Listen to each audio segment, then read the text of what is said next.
Nice.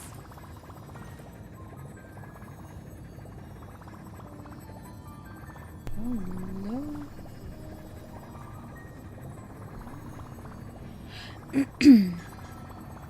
Okay. I think we're good.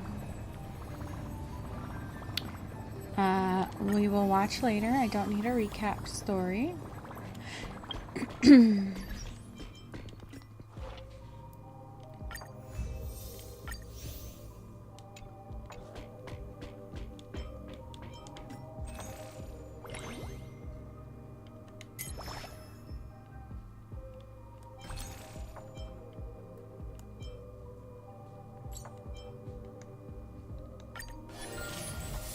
Oops.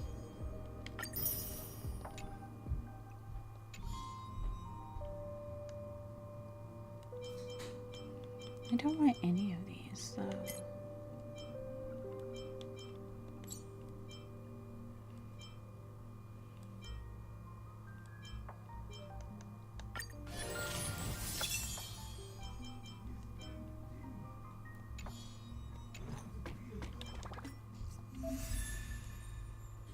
Oh.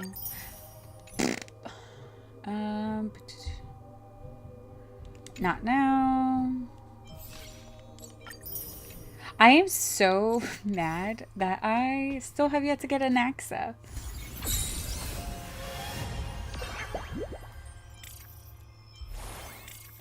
What are you?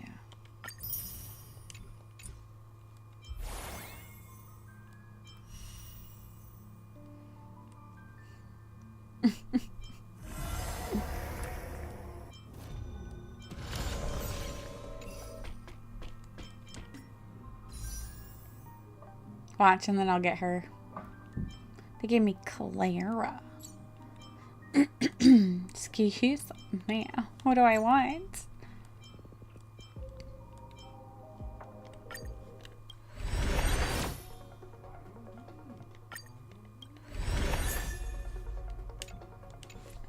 I don't know. Maybe I'll just save them all up.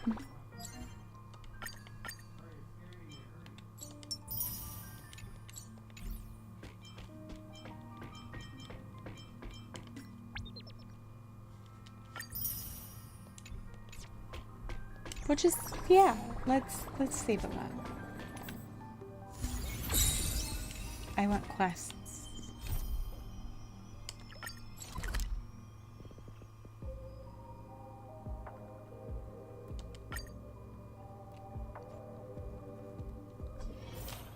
Wait, that's not what I wanted. What?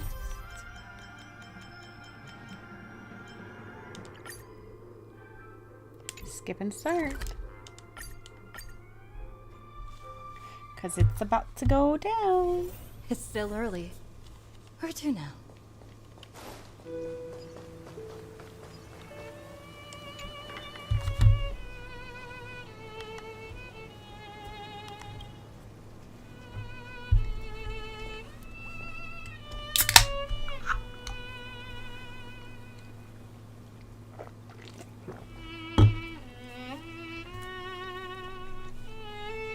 This view hasn't changed at all, has it? The hometown in your memories never changes. But when you return to your senses, you realize that fate has already stolen the time away.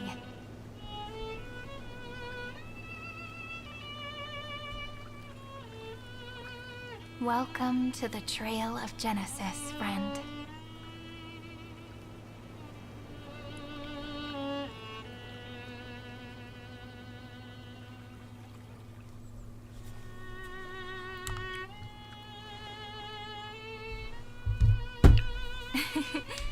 Seems like the weight of memories from 30 million cycles really made me grow up. But if I keep growing, I might be taller than you, right? And I'm really looking forward to that.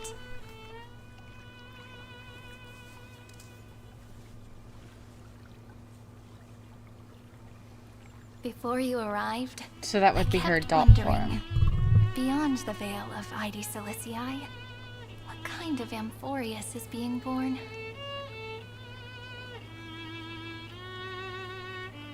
I can see fragments of it when I close my eyes. The friends who walked alongside us have all moved on toward their respective destinies. Some turning into pillars of the world, supporting the sky and the ocean. Others sowing reason, laying down the law, and with gentle hands lifting newborns into the light. Death and strife are no longer feared by people, and trickery has become the innocent games of children. All beings living ordinary and peaceful lives, within the net woven by romance and passage. There's no black tide, no flame chase, and no destruction. The world on the other side of the sea is one bathed in sunlight.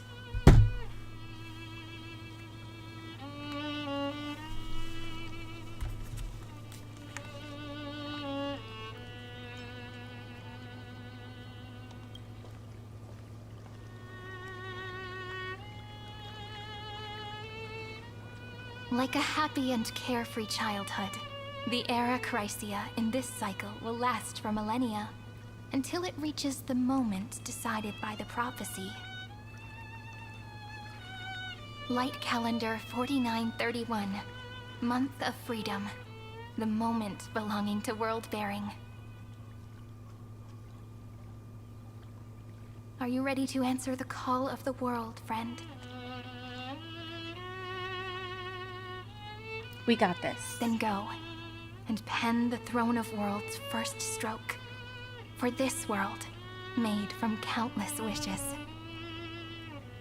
You say that, but it's gonna be ages till we reach Light Calendar 4931. I can make use of the crevices of time, but surely you and Dan Heng won't have to wait around for a few thousand years, right? That won't be necessary. We can simply sleep, and the chronocognitive anchor will wake us up. That's right. We've both become a part of the new world. Just waiting for you now. Our consciousnesses can converse with each other across the heavens and the earth, possibly due to the influence of the Trailblaze. I am now connected with this earth, and I can feel the breath of every mountain range. I see that the tallest among them is named Akama, and the form of the holy city is already taking shape. In other words, your stage is almost set. Do you want to take a leaf out of Kefali's book and make some prophecies before your nap? But we're not the only ones who have changed. The chronocognitive anchor just transmitted a message stating that Iron Tomb has reacted to the Era Nova. The moment when our friend bore the weight of 30 million cycles of memories. Was probably also when the scepter devoured 30 million cycles of destruction.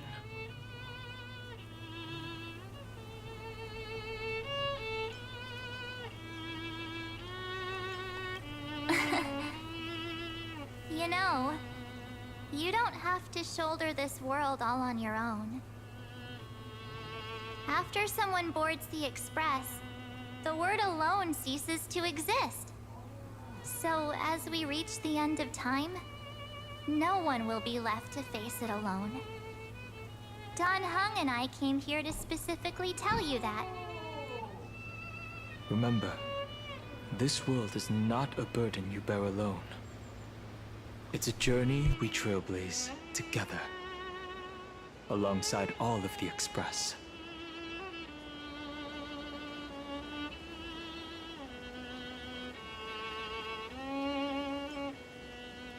All right. It's time for Dan Heng and me to go have a super long nap. Look after this world for us. The road ahead is long, but we'll be waiting for you at the end. Ah! Why? Okay, there we go. I don't know what happened.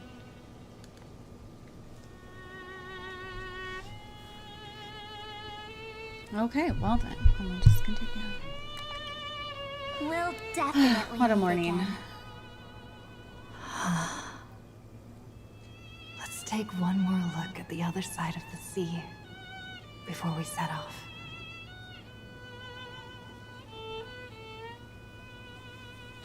Heidi's Elysiae is so quiet. Just like how I remember. Here we are. Where do I need to go?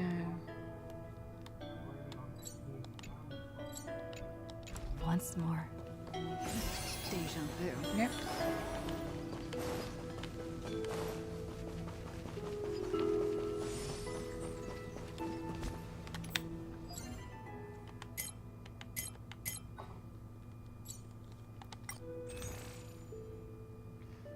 Oh, they got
The scent of the black tide is now completely calm. At last, the starting point of 30 million cycles has finally welcomed. Its first end. And the final end, right? I can't hear his voice. There are no flowers there that bloom for him. Nor is there a star that is his. Finan is the only one who didn't reach the new world.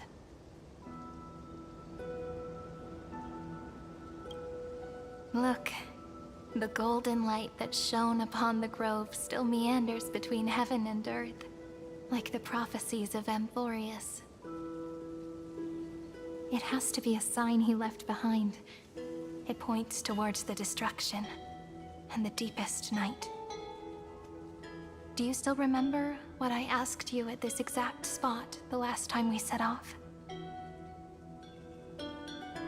Friend, are you ready to become a hero? You were still burdened by the weight of world-bearing back then, still unsure of the role you were meant to play. But now, everyone has already given you the answer. The heroes of legends were just at the right place at the right time when the world needed a hero. Just like how your arrival kickstarted Amphorius' fate once more. A person's personality is their destiny.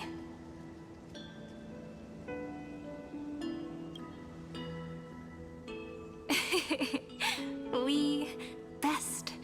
Those are such beautiful words. Thank you, friend. I was also trying to cheer myself up with what I said. After all, before we truly compose the end of this story, I must also pluck up the courage to head off with you.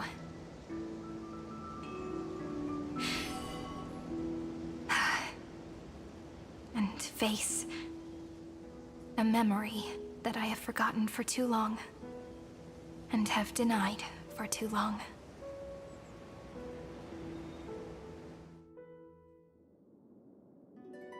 It's so dark. What is this place? The great tomb of the nameless Titan. The deepest recesses of memory. Also, the place where Cyrene was born.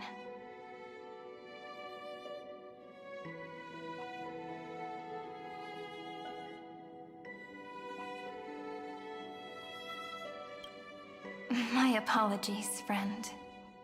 The more memories I got back along the way, the more I felt that something wasn't right. There's a sort of anxiety I can't get rid of. It's like when I was back in ID Silicii, when the reflections in the water always made me wonder, which is the real me? The one reflected in the water, or the one standing on the shore? But I finally get it now. Look, friend. The words on that wall are the answer. 1, 2, 3, 4, 5, 6, 7. Do, re, mi, fa, sol, la, ti. That rhymeless tune is the lullaby of little fairies. As always, I'll read this book to you. That way it won't just be Cyrene's memories alone. I've always thought that I was the narrator of the Flame Chase journey. But as it turns out, the narrator is also the most devoted audience.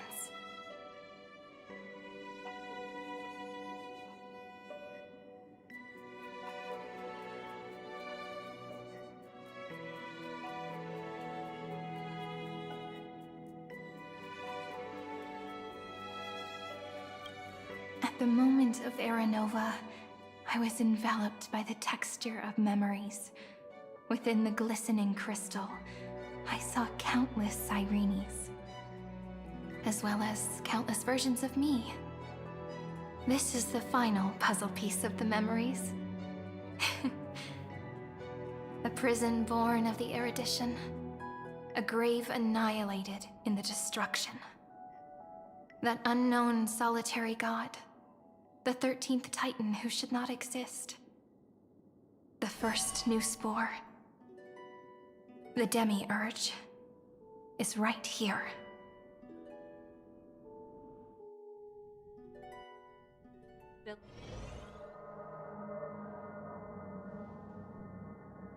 The interrogation records have been submitted to the Marshal.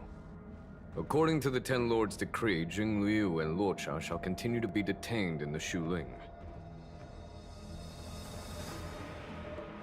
But you, Merlin's Claw, have been reluctant to end the transmission. Do you wish to reminisce with us? Or is there something else on your mind that you're just desperate to get out? You're quite calm, Jingyuan. The Alliance only authorized the Law Food to be deployed for this Iron Tomb operation. Okay. They say the seer strategist's wisdom shines like a beacon. So why can't you see things clearly now? Look who's talking. I didn't vote against it, did I? But, with enemies all around us, even a child knows the Marshal needs to keep a few Xianzhou ships in reserve, just in case. Whoever volunteers first is the Marshal's pick. If you have to ask, I'd say this outcome plays right into Jing Yuan's hands. Like it or not, there's no way we're letting the Luofu take the lead in this battle. Oh my, Merlin's Claw. Are you afraid the Luofu might steal the Yao Qing's glory? This is no laughing matter. Between the Stellaron crisis and the war dance ceremony, though the chaos has settled, rumors and speculation are only growing by the day. With Elder Huaiyan around, those with ulterior motives won't be able to stir up any trouble. But once the Luofu gets their hands on the golden blood, it'll be a whole different story. With the kind of person Jing Liu is, and her connection to you, I don't need to spell it out. There are countless ways this could be spun into something bigger. You're overthinking it, General Fei Shao. When I volunteered for this task, I never expected unanimous support from the Alliance anyway. The Luofu will seize the Golden Blood and redeem itself. That'll be our first one. Then we'll leverage this Golden Blood in the negotiations. Our second win. These 2 wins for the Luofu will make all 3 of us happy. And that'll be our third win. Look, if this were a Skyfaring Commission deal, we'd be rolling in money, wouldn't we? Maybe the Divine Foresight should change his name to the Optimistic General instead. With the Decalite Reflection Barrier, the Yuchuan must understand even more than the Luofu how significant this battle is. Amphorius' karma has vanished from the matrix of prescience. What omen does General Yao Guang see in this anomaly? In divination studies, we call this an empty fortune. It involves the eons and is thus beyond what mere mortals can comprehend. Your explanation isn't any clearer than Lady Fu's. Come on. How hard is it to understand the word uncertainty? For the Cobalt Head, the emergence of Iron Tomb is a calculated instant, but I don't believe they will just sit around waiting for death. And for the powers of the cosmos, this is their chance at survival, and the key to turning the tide of interstellar affairs. The Astral Express is leading the formation of an allied force, but I can see each faction has its own hidden agenda. There are even divisions within the Alliance, so it's not that hard to imagine how the other factions will react. Jing Yuan, I crossed paths with Selenova's Legion at the Battle of Sadunirama Star Cluster. Be extremely careful. The Ruined Legion's troops and weaponry are nothing to write home about. The IPC, even the denizens of Abundance, could take them on. However, while Void Rangers are just expendable pawns of the destruction, the real wild cards are... The Lord Ravagers. Indeed. Nanook's emanators are also their weapons to burn down the paths. I'm afraid conventional military tactics and strategies will be useless against them. My assessment is this. To completely take down a Ravager, we must disregard casualties and spare no cost. My only fear is one wrong move, and the Luofu will fall into Ventilia's trap again, inching ever closer to destruction. Doubt is exactly the demon she wants to plant in our hearts. Do you still remember the beginning of the Alliance Oath? to save future generations from war and bloody dispute. The Rainbow's arrows have always aimed at any force that threatens the cosmos. Now that the Trailblaze walks alongside us, the Cloud Knights shall keep their oath as they have from the beginning. I just hope those on the front line will remain safe.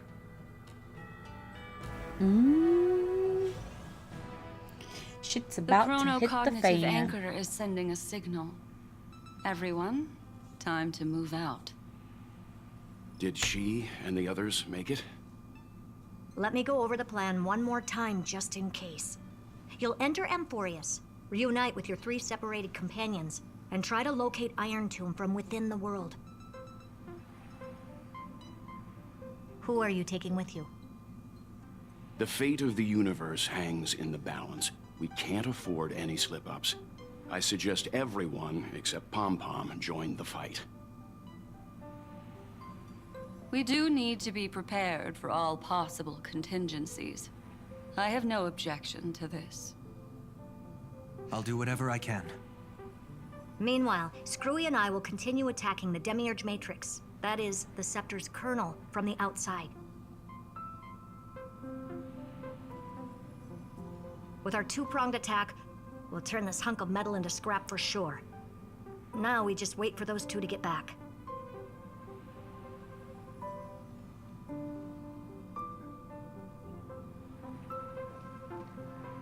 Oh, and just like that, they're here. Sorry to keep you waiting. With Planet Screwlum's help, the formation of the Cosmic Alliance to counter Iron Tomb is progressing smoothly. The cosmos has set its sights on Amphorius, and now it's just waiting for the first shot. Well then, let's not waste any more time, Fourth Mirror. It's my time to shine! Finally off the bench! Initiating thought refraction. Please read the safety protocols carefully. Huh? Just kidding! I've already checked the agreement box for everyone. And now, destination? Amphorius! 3, 2, 1, launch!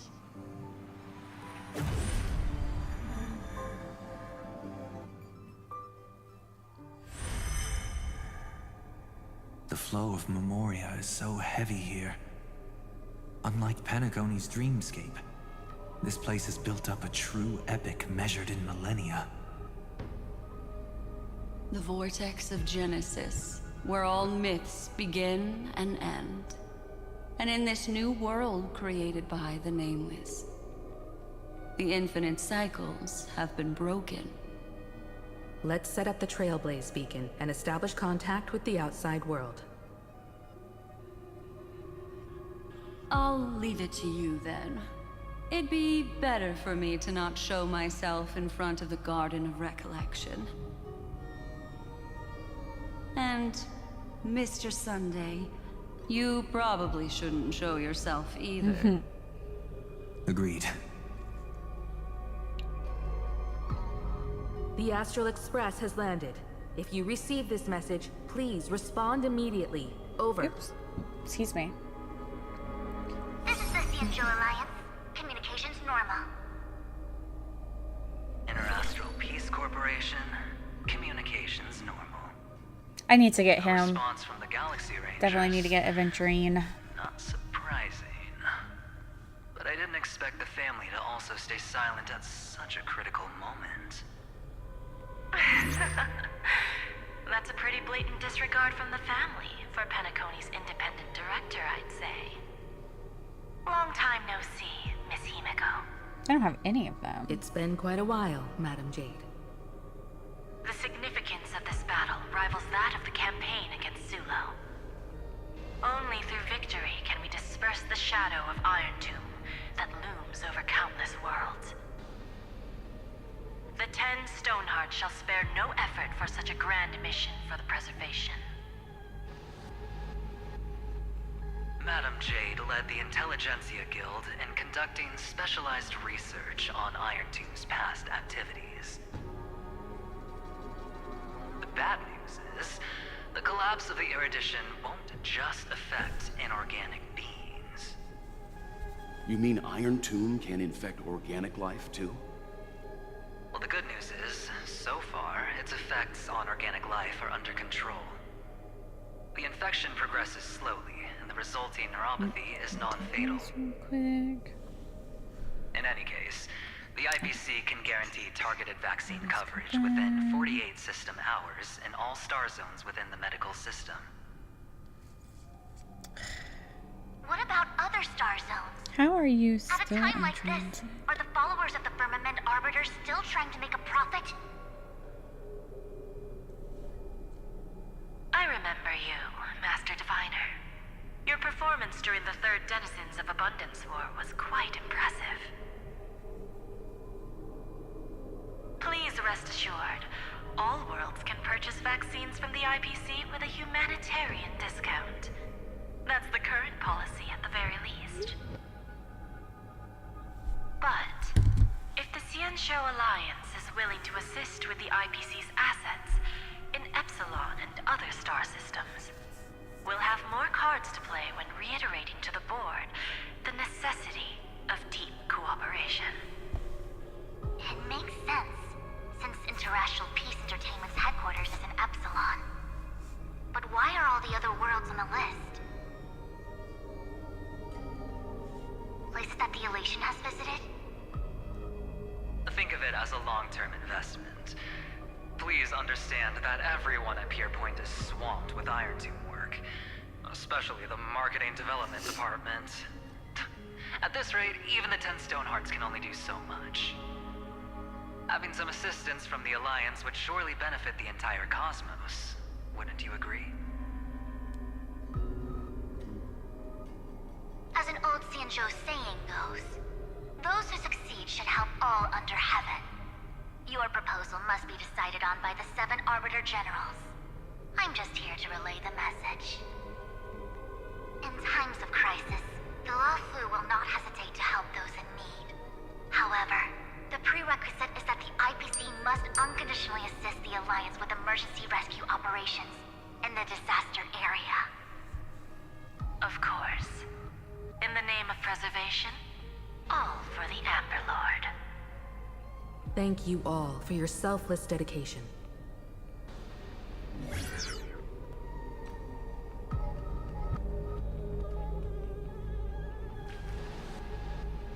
It's clear that each party still has qualms about everything. The clash between destruction and erudition isn't just about the fate of the cosmos.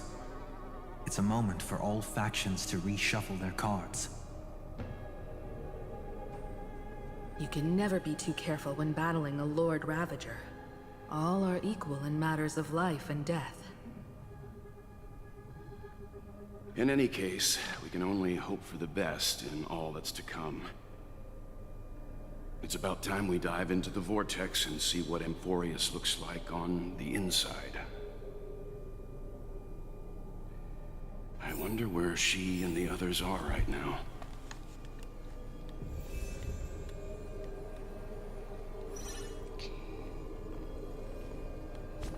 Wait, what did it say? Oh. I can use her as a story character. What do we watch?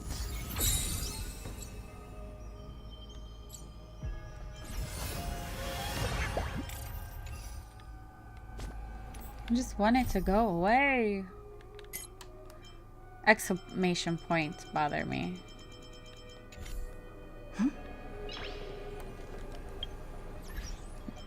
What do we got? Nothing.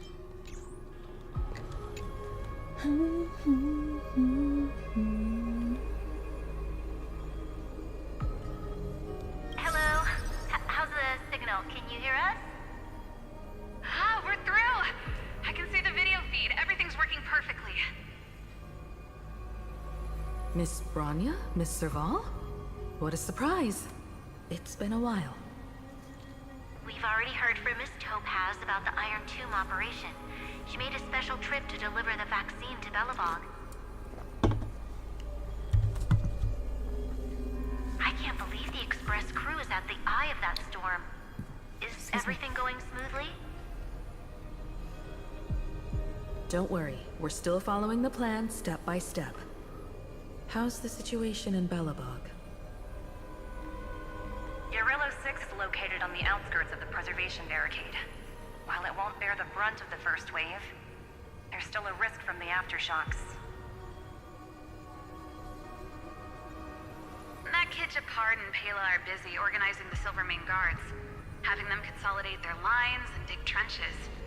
Zila and Lynx just got back from the Geomarrow vein production chain. Hey, do you want to say something to them? That would be unnecessary.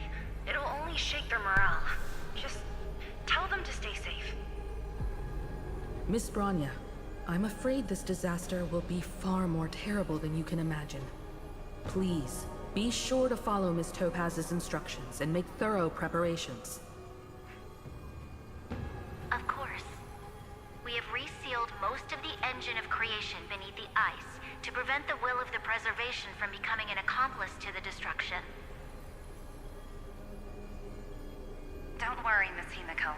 Belobog is far more resilient than we imagined. We really wish we could help, but Urillo 6 has only just woken up from its hibernation. The Astral Express, standing at the forefront of disaster, is the hope for many ordinary civilizations across the universe. In the face of a massive catastrophe like this one, relatively smaller civilizations have never had many options. But that's exactly why we have a resolve that's second to none. If anything goes wrong... Miss Topaz, I hope you can help out and rescue the affected citizens. No problem. Also, didn't the Xianzhou sign a friendship agreement with Urillo 6 earlier? They won't stand by idly either.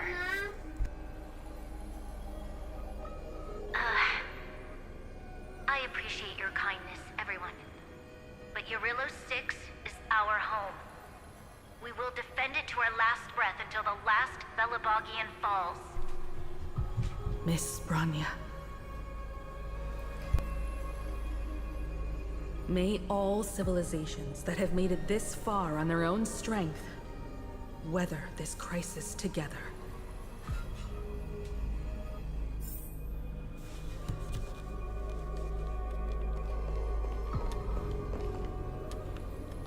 There's so many of them, but I kind of want to do them all. Good news, Miss Himiko. The 7 Arbiter Generals have reconsidered the current situation, and I'm here to relay Gotta the know the message. in-betweens. Officially, the Alliance's combat forces will still be limited to the Luofu, but the Yaqing has also been deployed in the surrounding war zone as a contingency. Words cannot express our gratitude. Getting the Hunt to agree on sending troops must have taken quite some effort from General Jing Yuan. The Luofu already considers the Express an important ally. We also have no intention of hiding the fact that there is indeed something the Xianzhou seeks from this Iron Tomb operation. But this time, the Marshal herself decided to send out troops. With a formidable enemy before us, the Alliance has no reason to back down, nor will we be content to take a back seat. If we can stand together with civilizations across the universe to overcome this crisis, then we must do so, even at the cost of our own lives. The Alliance truly embodies the principle of righteousness. It's fortunate that the cosmos has great heroes like you. You're too kind. As for that Jade Abacus of Allying Oath, you can save it for when you're in more dire need.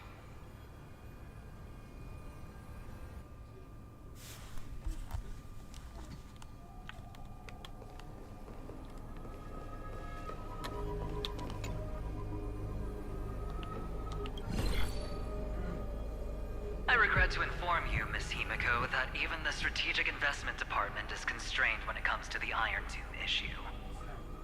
and it would be difficult to meet the expectations of the Astral Express. However, Madam Jade instructed us to look after our nameless friends as much as possible. So let me offer you all a small suggestion, just from my personal perspective. Other departments at the IPC might also take this opportunity to extend an olive branch to you. When that time comes, I hope the Astral Express will remember that the 10 Varka from Genshin is just like a beefier version of adventuring. difficult position. And more importantly, we were the only ones willing to do so. Sounds like a threat, doesn't it? But trust me, every word comes straight from the heart. Has the internal conflict within the IPC really gotten this bad? Everyone knows about the bad blood between Diamond and Oswaldo. Excuse me. At least until now, they've had an uneasy truce. Until the Lord Ravager Archforger caught the board's attention. I'll leave it at that, as it's confidential information. Hope you can understand. I understand. Our immediate priority is to address the Iron Tomb crisis. Let's hope for success from the start. This might help ease everyone's pressing concerns.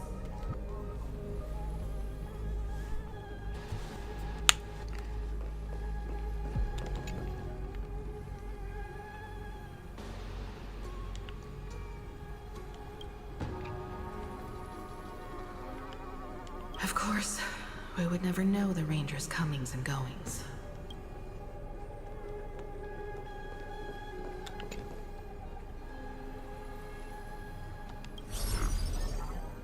Miss Himeko, is that you? Yes? And you are Miss Robin. Yes. I apologize for not being able to respond during the meeting earlier. And even now I can only appear in disguise. On behalf of the Penaconian family branch, I extend my sincerest apologies to everyone. We tried to request aid from the family. We essentially received no response. I've heard about the internal conflicts within the family. Miss Robin, there's no need to apologize. Every bit of strength is precious at this moment. Thank you for understanding. The good news is, since you're one of the shareholders of Penacony, the family heads have agreed to allow me to lead all Astonian tuners to the front lines. My charitable foundation will also do as much as possible to provide support in this battle. They'll ensure that proper arrangements are provided for those wounded on the front lines, and for residents in affected areas. Miss Robin, I'm beyond moved by your spirit of self-sacrifice. The Astral Express would also like to make a promise that we won't leave any companion behind.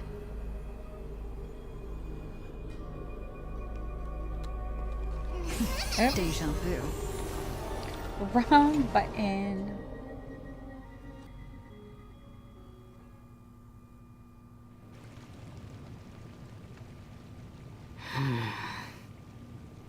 Why is there no one here? Everything in Akama seems normal. The New World was enjoying peaceful times not long ago. It seems it was even more recent than not long ago, Miss Himeko. The fruit on the table is freshly cut, and the bath temperature is just right. The remembrance tells me this place was bustling with people just moments ago. It's as if everyone vanished in an instant. Could this be Xandar's doing? Unlikely. He's still under the surveillance of those two geniuses. Could it be some kind of local custom?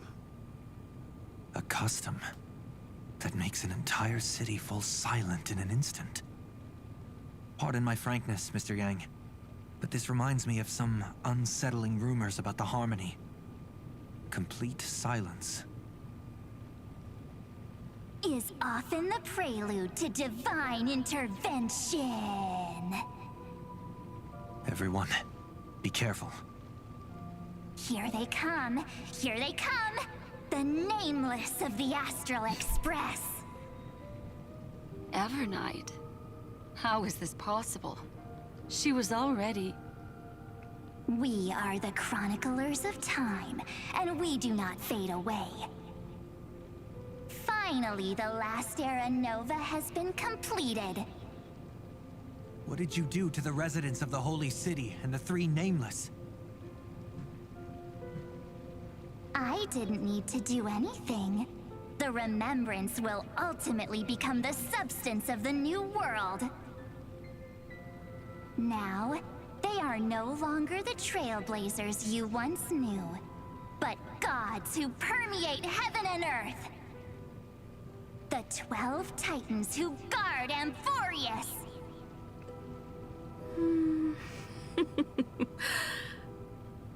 Stop fooling around, March.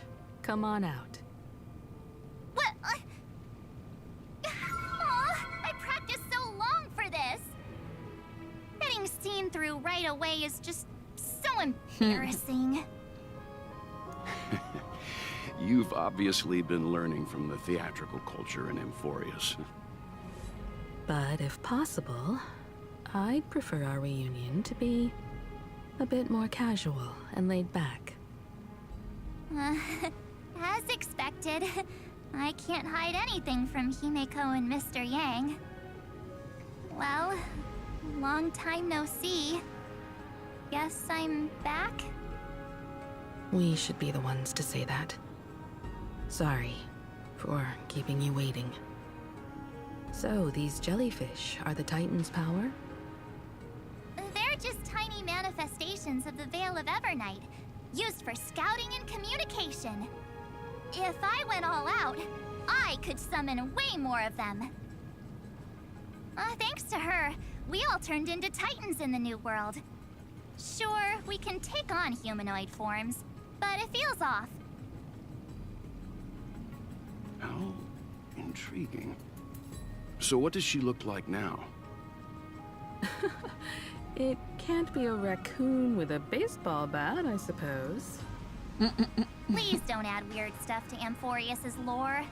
Just go see it with your own eyes. Follow the prophecy's guidance and come to Dawncloud. She looks way more majestic now than she used to.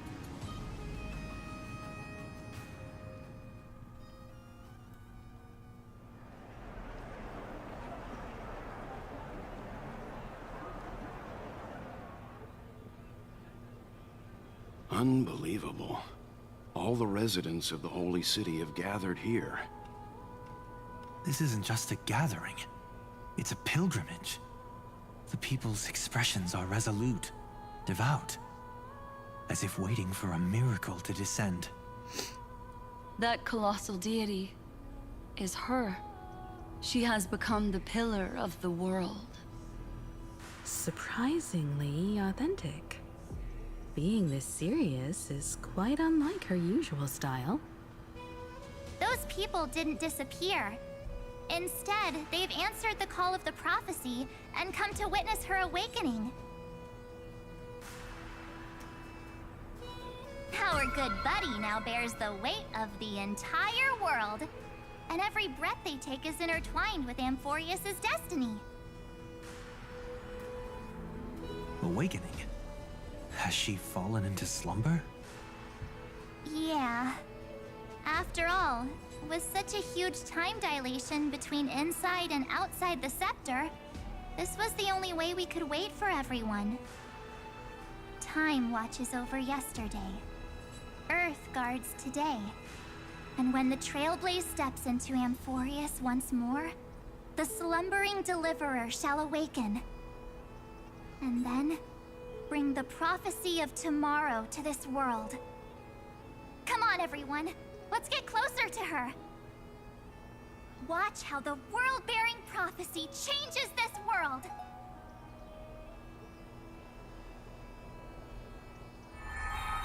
Well, it seems the kids are already miles ahead of us at this stop.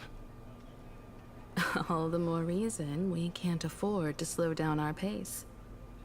Let's go witness this moment for ourselves. Majestic. Speaking of which, I once caught a glimpse in Sleepyhead's memory of her transformed into a towering Tathalog. Could it be? No way.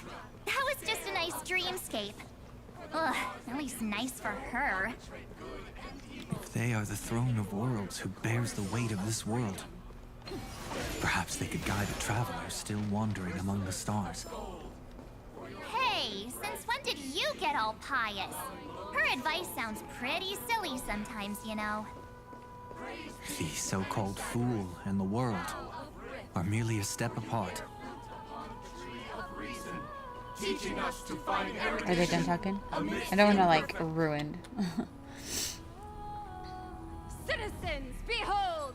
Our last Titan, the world-bearing deliverer, is about to awaken! Oh, ancient god, your loyal subjects, bewildered followers, and fearless comrades in arms have all knelt before your throne. Awaken from your eternal slumber and bestow upon the world your divine prophecy. Hey! Excuse me. Guide us. Show us how to embrace this beloved world as we welcome that distant dawn. To walk the path of a mortal as a god, or to bear a divine burden as a mortal.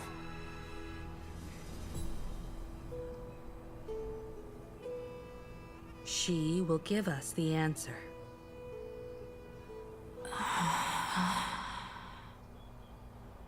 But I am not the deliverer. Rather, I am the nameless who dwells among mortals. That voice is definitely her. I heard your prayers. The core flames flickered and dimmed, and the age of the gods met its end. So flow, golden blood, flow. I'll bestow it upon you, returning it to the true masters of this world. Stand with me and become heroes.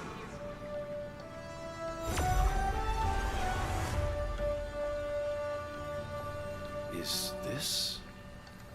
Yes, it's the miracle she brought to Amphorius. Of course, it would manifest in the form of the Trailblaze. Golden blood, raining down like a storm.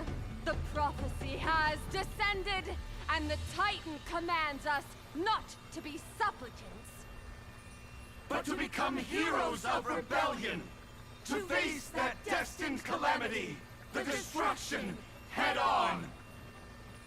The prophecy of the Deliverer means nothing to me now. It belongs in the hands of someone far more fitting. Someone like all of you. In the name of Kozlana, let us depart and march towards the light. It's neither protection nor salvation. As always, there's no need for totems or myths. Humanity's most primal faith is that instinct named survival.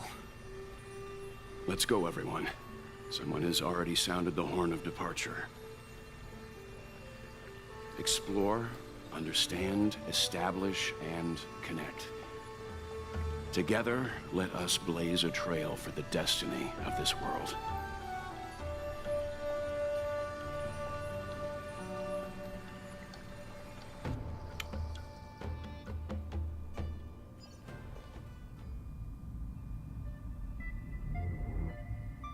Is it just me, or does this demiurge matrix feel completely dead? It's nothing like how the memo keeper described it. The environmental readings are all wrong. Conclusion: this must be what the kernel actually looks like in the real world. What did Xandar do to the scepter? At the end of light, there must be silence.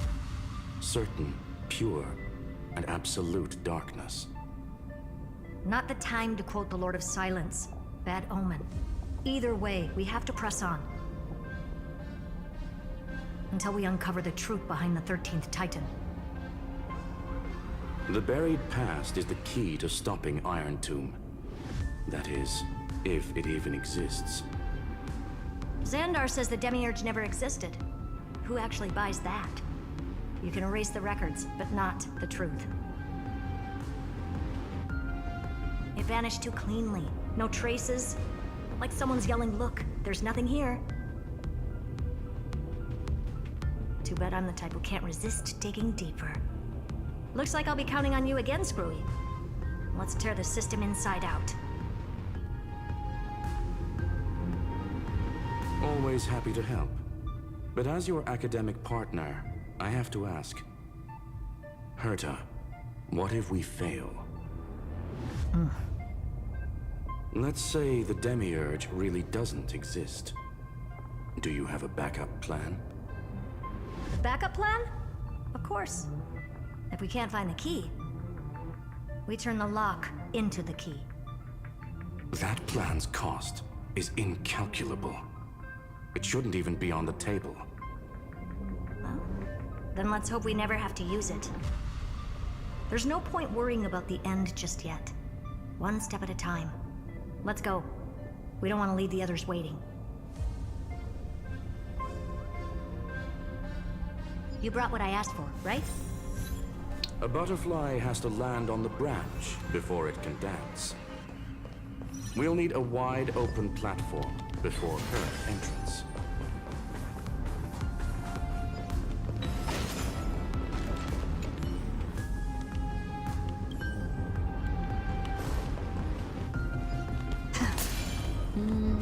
Switch up my team real quick.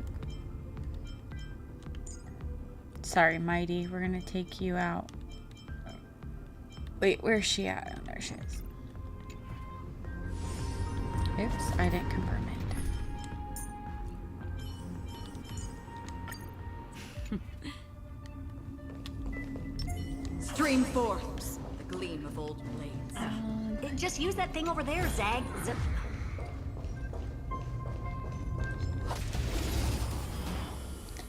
Wrong button. I'm on it. I choose you. It's been a little bit. We can do anything.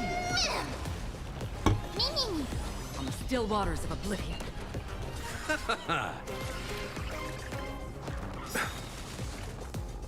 The dead return! A future will come! Destined for oblivion. Receive divinity. Repay. Bloom. Again? I'm fine.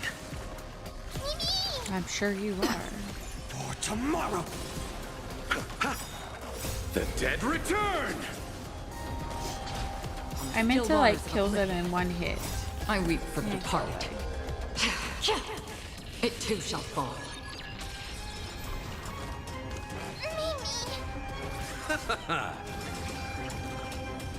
I'm fine.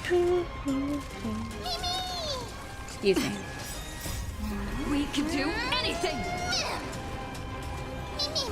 Destined for oblivion. A future will come!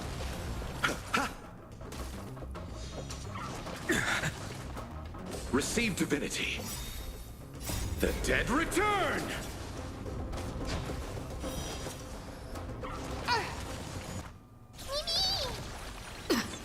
On the still waters of oblivion. For tomorrow! Fury of innumerable core flames consume me. Hail the new dawn!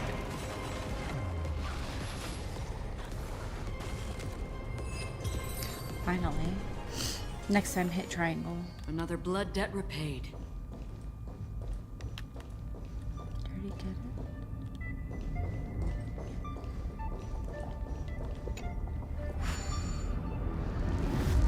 What a dumb name. I hereby rename it Herta's Big Hand. Is there any coins? I don't see any coins. Hold on, let me get this real quick.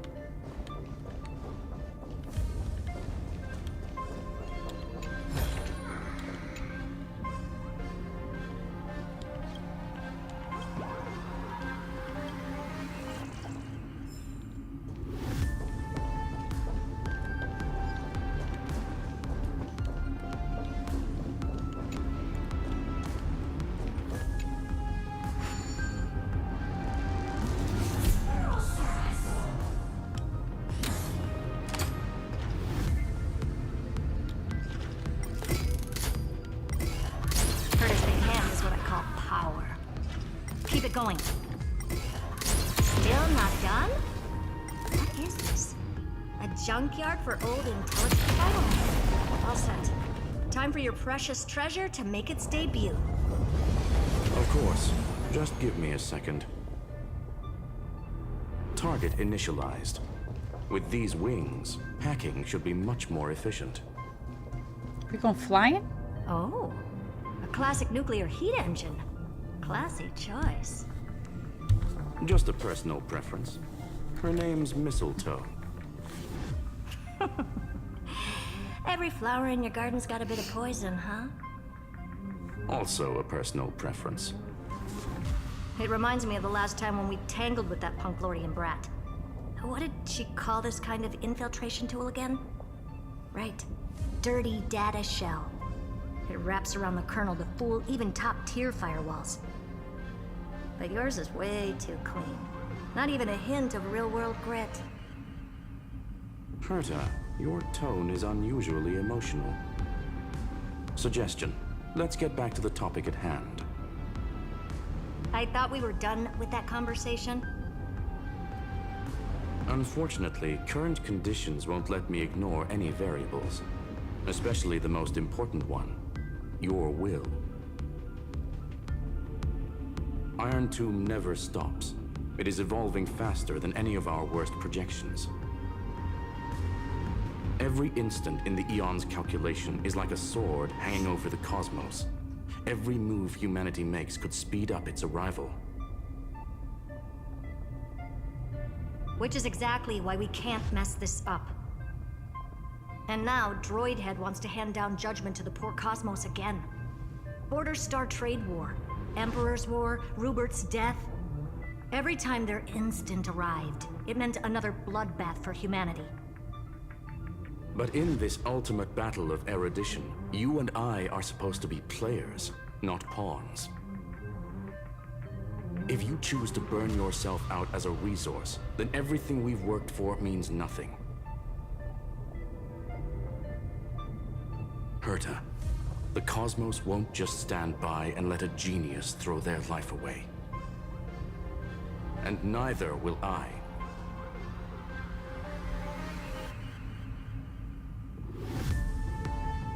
No need to kill the mood.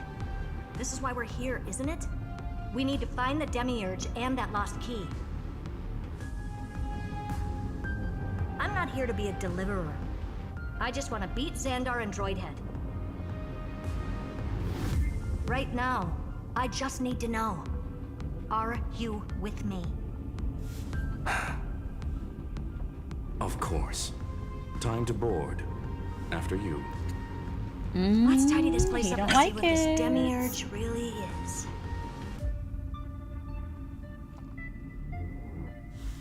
You don't like it one bit. Let's hope this Matrix is better organized than the Emperor's junkyard of a birthplace. Do I have to fly this thing? This is... Herta, this whole space has been completely tainted by some kind of energy. I see it too. We're thinking the same thing. Xandar, how could you go this far? Turning your own graveyard into this. What's that up ahead? Katorzane algebraic expressions. It's built for isolation, not defense. Why did they call it the mistletoe?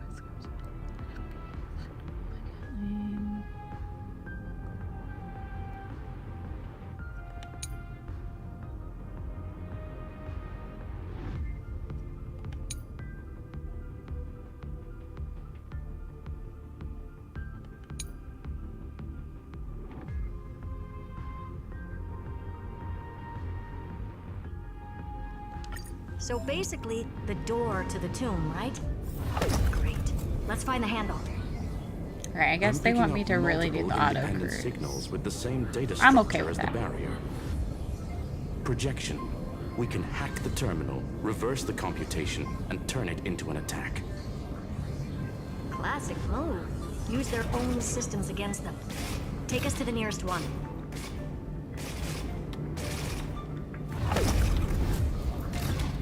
Can I get it?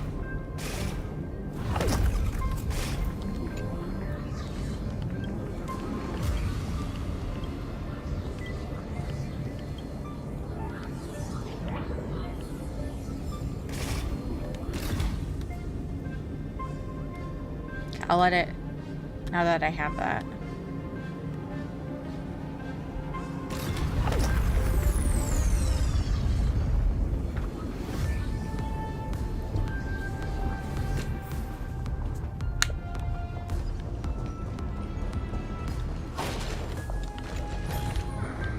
Don't forget to let your friends in on the action.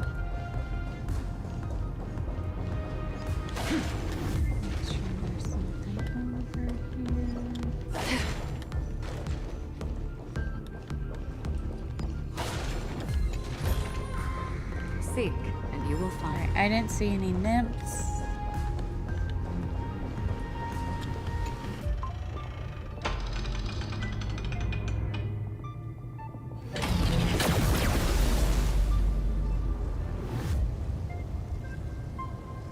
Almost no response. Just as I feared. Not promising. The output is barely a third of what we need. Logic says we'll need multiple terminals to coordinate the strike. Locking onto the next one now. Find anything else? Regarding the origin of these ruins, no logs found yet. Xander erased all records. But I did find some interesting scars in the circuit. High energy radiation, internal imaginary energy contamination. From what I know, there's only one thing that fits. Skip the science talk, Screwy. That thing only goes by one name. The Stellaron. Exactly. Xander blew one up just to clean the entire scepter system. Huh. So that's what he meant by killed that Titan with my own hands. He wanted to turn the neuron of the erudition into a relay for the destruction. That meant getting rid of all of it at all costs. The life form known as the Demiurge was the original target of the Scepter's extrapolation. It makes sense. Evernight calling it the first new spore confirms this viewpoint. The prime mover of life.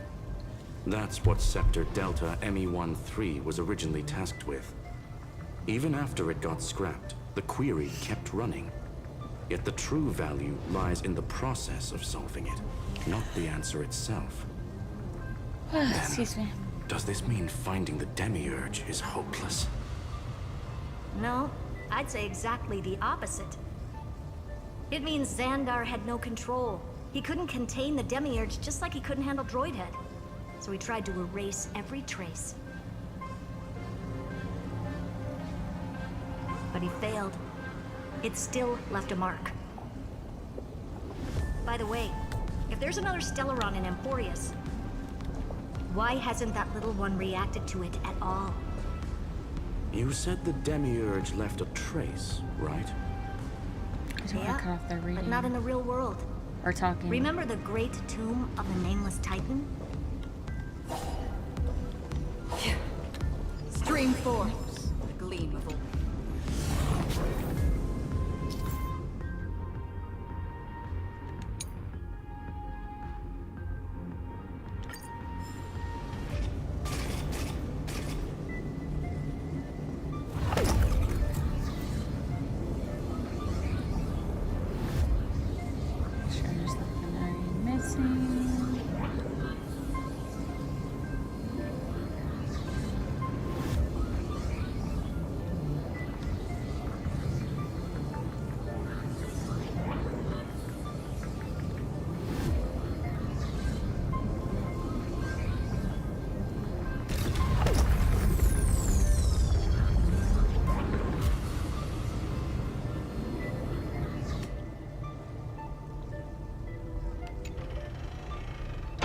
Oh, I can't get out?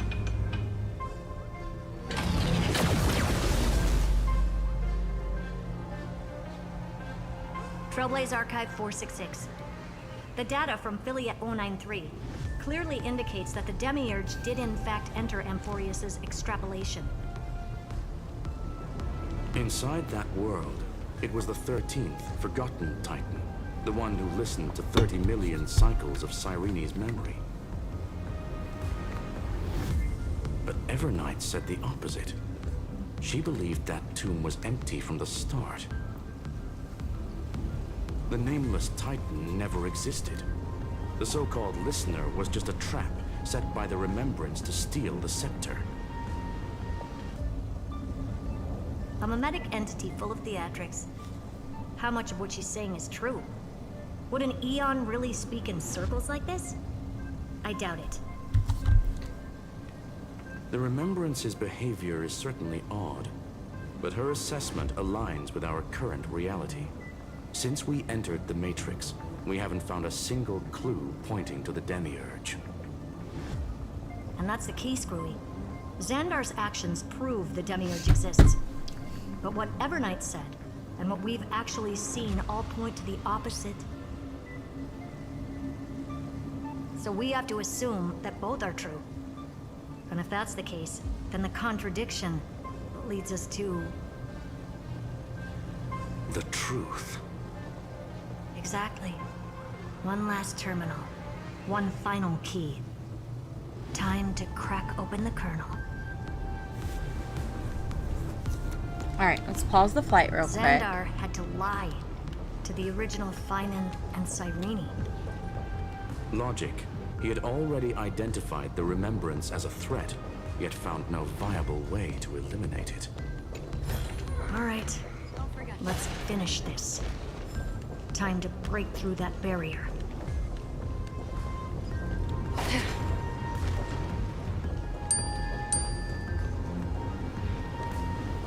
Stream 4.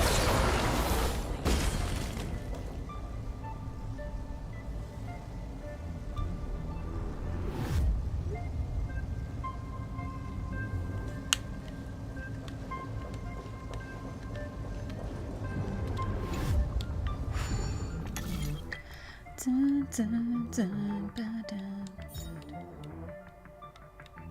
Alright, I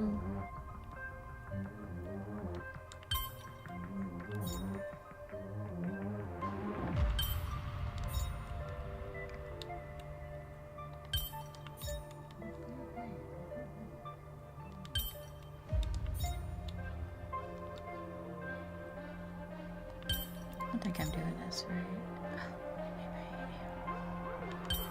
Ah, it was close. Not really. Maybe I do those on top.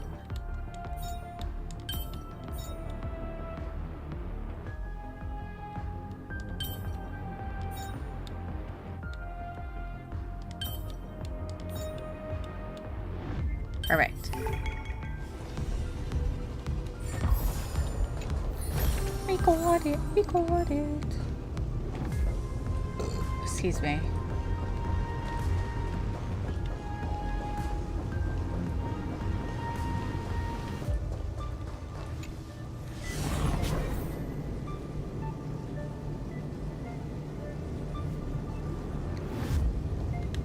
Alright, we'll auto cruise. Gonna scope out the areas. Make sure we're not missing anything.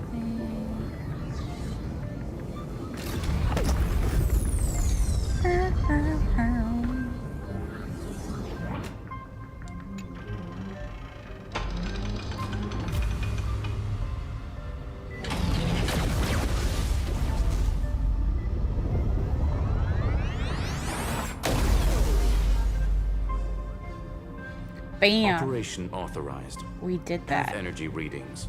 The erudition declining. The destruction surging. The remembrance 0. What's going on? Cause unknown. They left no discernible trace within the real matrix. That shouldn't be possible. Could it be that the Era Nova exhausted all of the Remembrance's texture?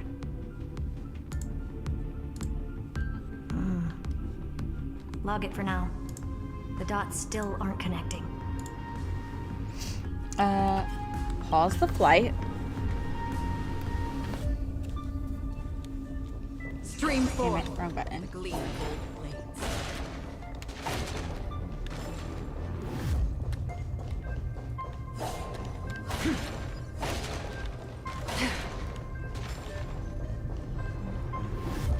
Stream 4. Gleam of old blades.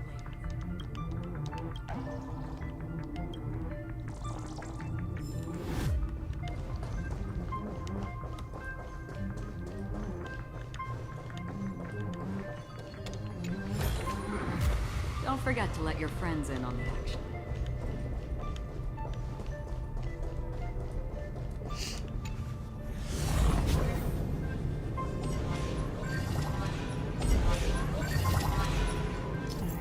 Oh shit. Okay. Okay, those are acceleration ring. Oh, damn it. Alright, we'll just do auto cruise. Make sure we're not missing.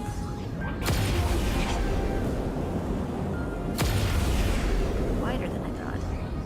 I was expecting a full-on aerial brawl. It's advised to remain vigilant. The destruction's levels are still rising.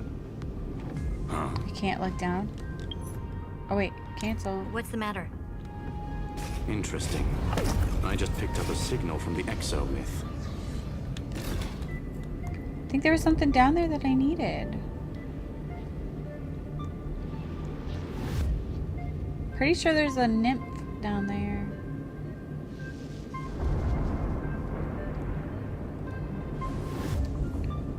Could be wrong.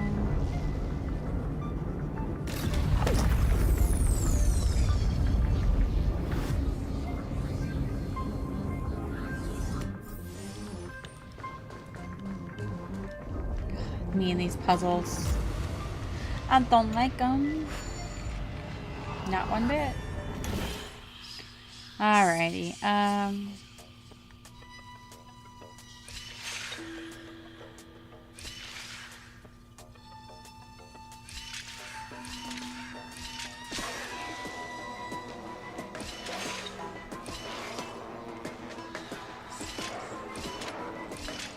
Oh, I got it.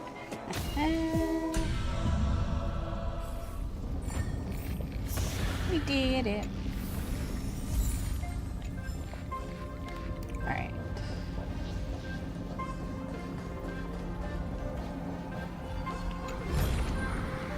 Seek, and you will find.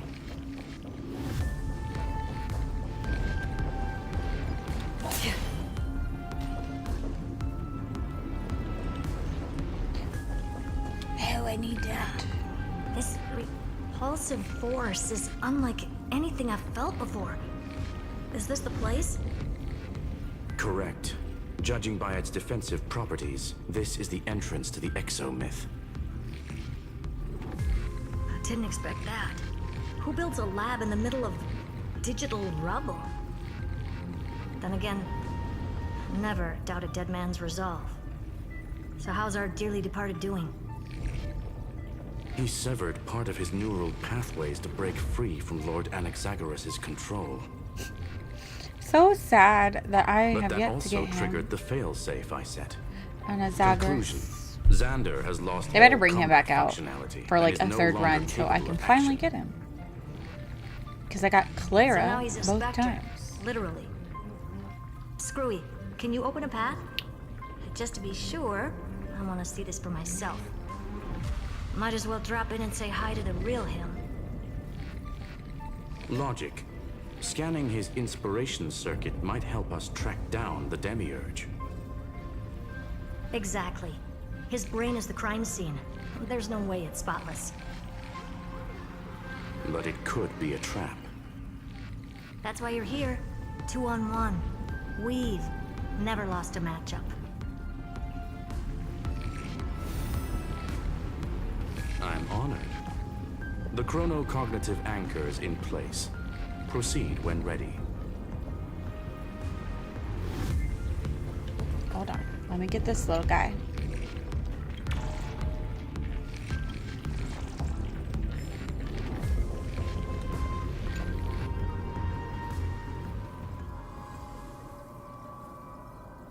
Where is he? I knew it. The one thing I didn't want to happen. He's not here. The coordinates are accurate. Xander is still here. However, his position is shifting rapidly and chaotically. This pattern doesn't match any known shielding technology. It's his domain. Stay alert.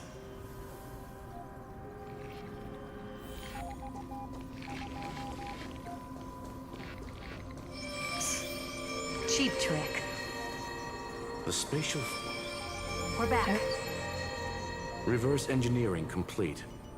The results are not what I expected.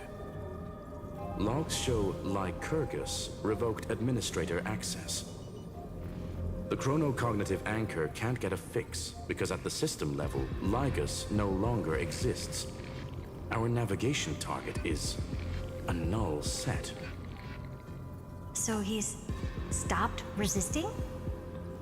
Before vanishing, it seems he left one last message for us. To those who follow, all is proven. Find Never me liked Xander. beneath the tombstone.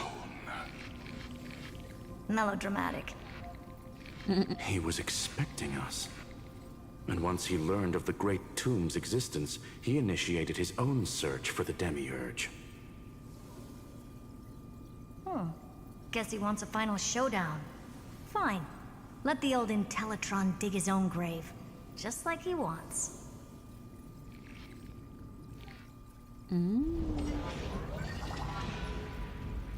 To be in the purest light is to be in the purest dark. Nothing exists there.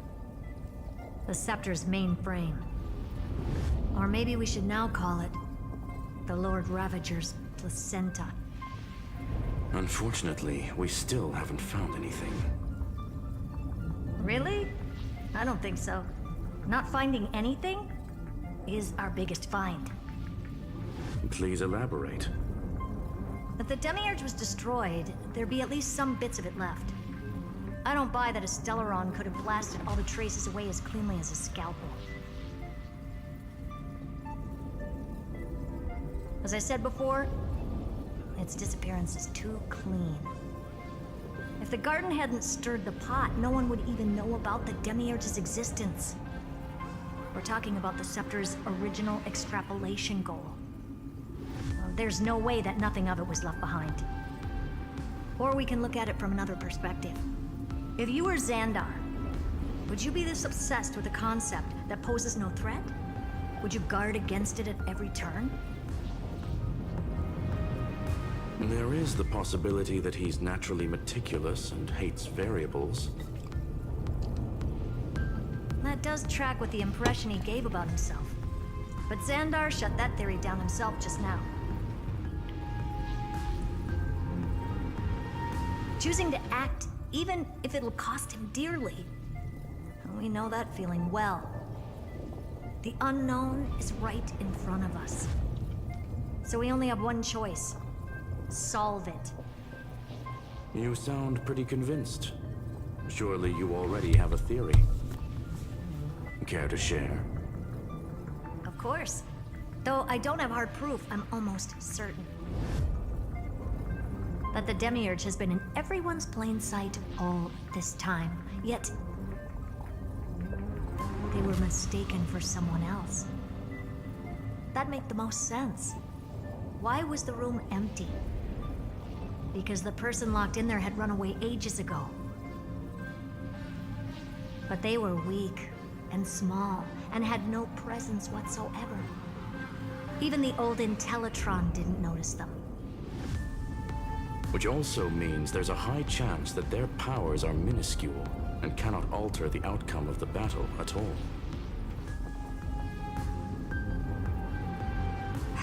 Well, at least Xandar is scared of them. Come on, it's time to confront him. Let's go to the tombstone he talked about. Dun dun dun!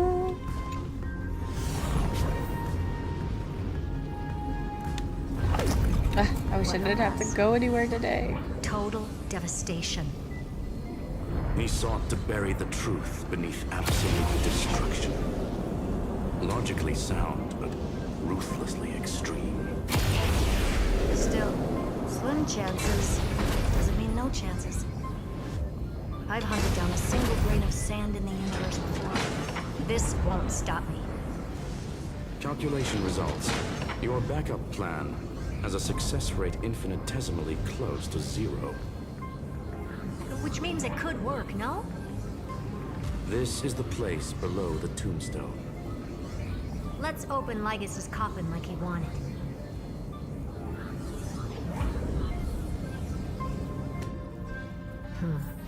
Looks like you were right.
Nothing but a head left?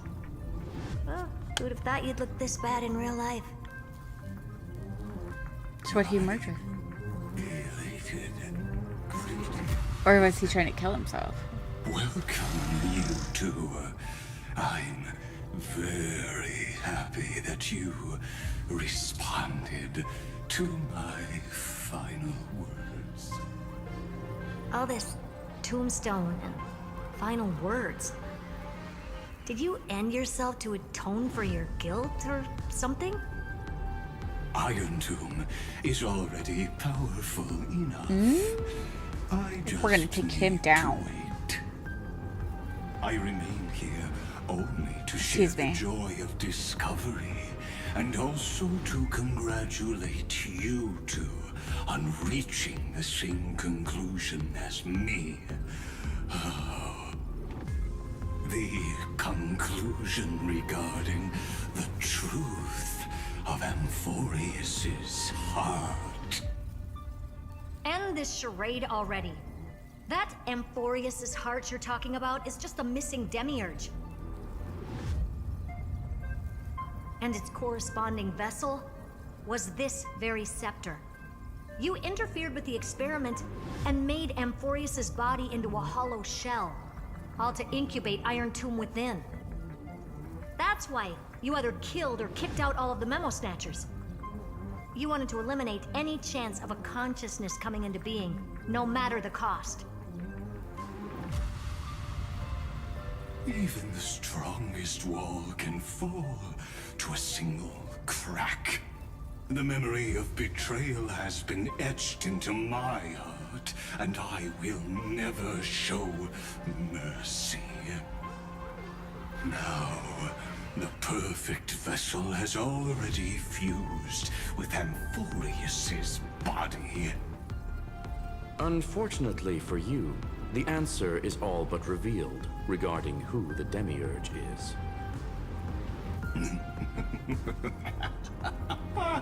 Then let us share the joy of cannot stand discovering him. the truth. The last secret of the saga will finally dissipate here. As we reveal the truth behind Philius 093's disappearance. A lie by the remembrance.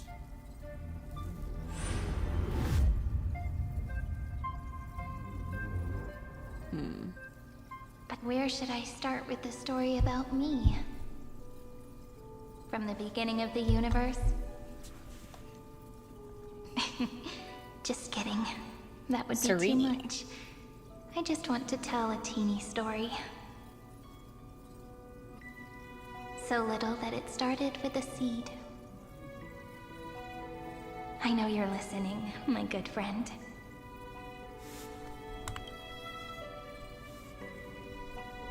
The god in my dream told me that the world sprouted from a seed. It grew into a great tree named Amphorius, and time became its branches and leaves, basking in the light. What a coincidence. Dappled light coming through the leaves is my first memory as well. On a very ordinary early morning, beneath the village's biggest tree. The daughter of Id Silicii quietly came into this world.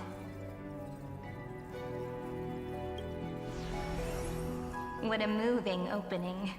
A loud cry was the first gift the child gave to the world. The prophecy's fulfilled, the villagers say. This child is a gift from the Titans. Pink hair and sharp ears, she was born to be the priest of time. The Titans also gave their blessings. You shall fade when the flowers bloom, for every ending begets a beginning.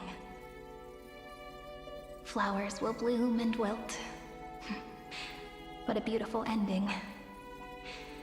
This page concluded in laughter. Cry loud, child. Let your voice reach Orynyx.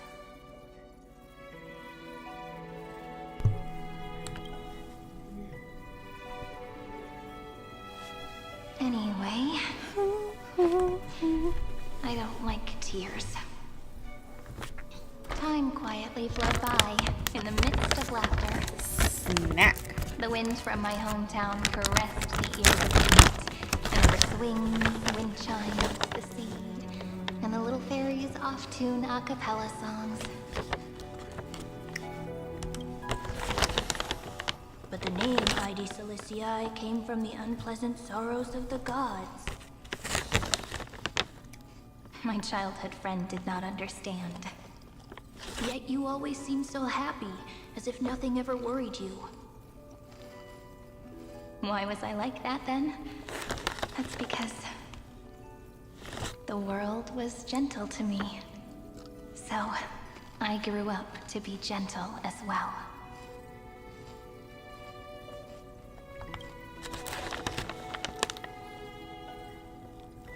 But fate was fickle, and it urged the child to grow up.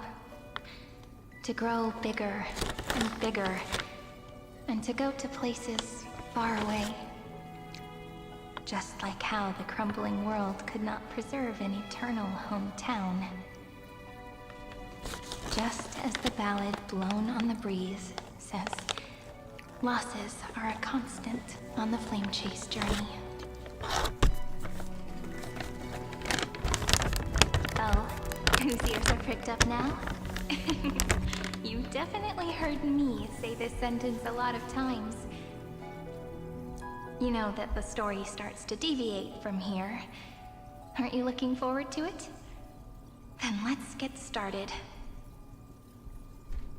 The hero's journey crosses through the long night, through tears and laughter, and once again heads towards tomorrow.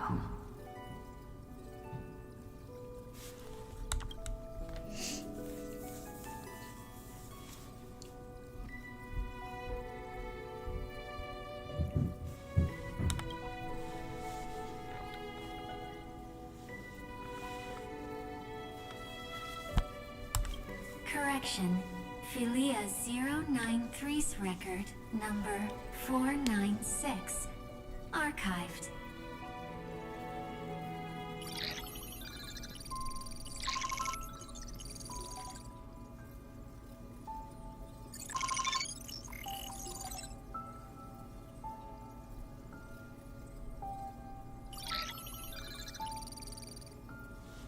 Guess we're allowing.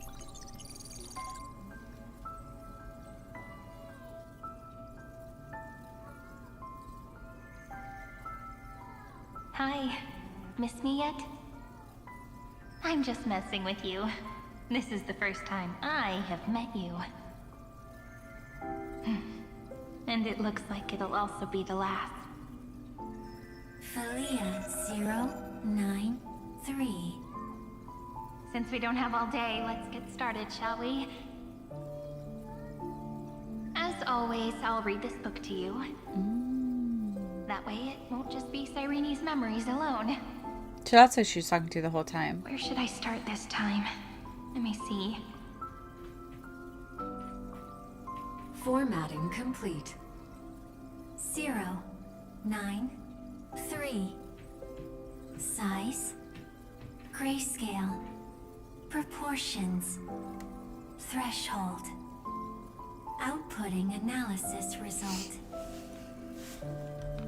Philia 093 equals Peach.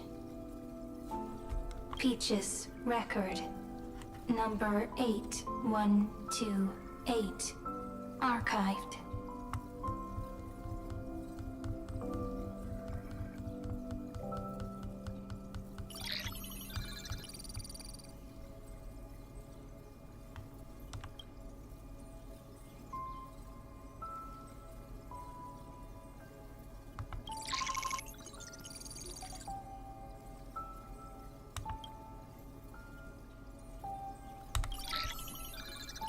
We don't need the details, I don't think.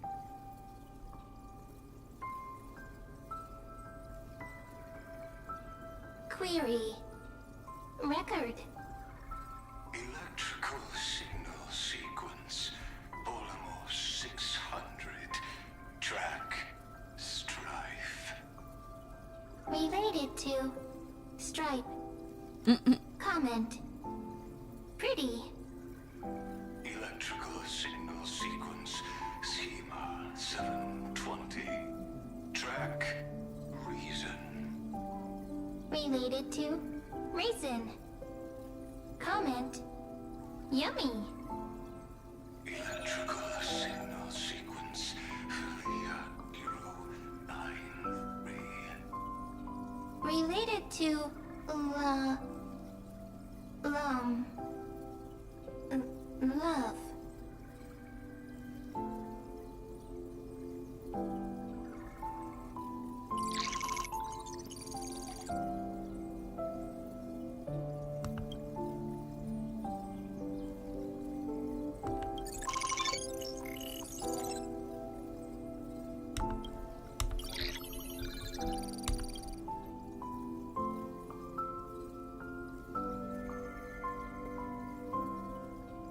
Formatting progress 94.423%. How many times has it been? It faithfully fulfills its duty, activating and formatting. Conclusion. Progress. Bad. Peach. Don't cry. Process error. Analyzing. Process error. Analyzing. Comment. I'm here. Process error. Analyzing. Really? Are you encouraging me? Thank you. I'm sorry for making you see this embarrassing side of me. Record. Peach doesn't like tears. I'm suddenly reminded of my childhood for some reason. When I was hiding alone next to the tree hollow and wiping my tears away. A little fairy popped out, just like how you did. It had long ears and fluffy paws, and it pulled me into the tree hollow, where, to my surprise, was a forest. Let me tell you the story of the Membrance Maze. A group of cute little friends live in Ide Solicei's forests. Their names can be connected into a song. 1, 2, 3, 4, 5, 6, 7. Do, re, mi, fa, sol, la, ti. Formatting complete. Bye, Peach. Note. Little Peach, crying alone. Little fairies, friends. Peach, memory, saved.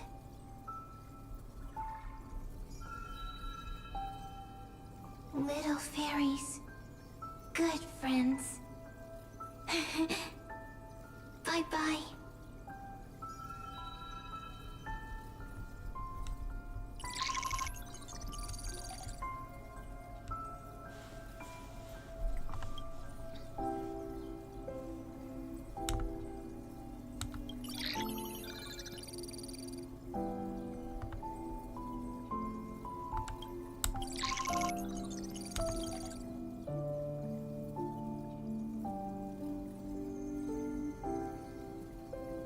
Once again, the saga comes to an end.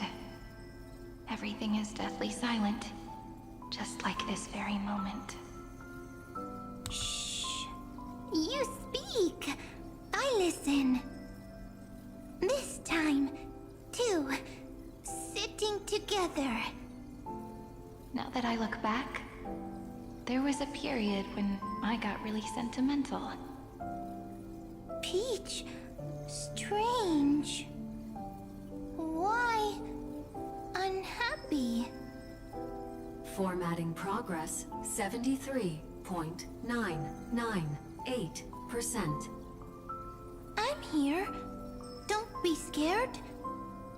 Process error. Analyzing. Won't allow it to interrupt you. No need to feel sorry for me, good friend. If there are no new blank spaces, how can a saga continue? Blank spaces? What's that? I'm actually really lucky, you know? During the long years I've spent waiting for the Deliverer, I've always had you here as an audience. Now I can rest in peace in the past. As for when tomorrow will come, I'll have to ask the next Cyrene to continue our watch. Peach left. If there are no new blank spaces, how can a saga continue?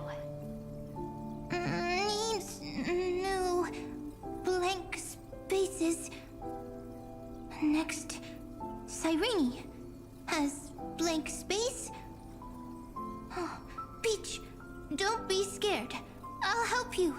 find blank space.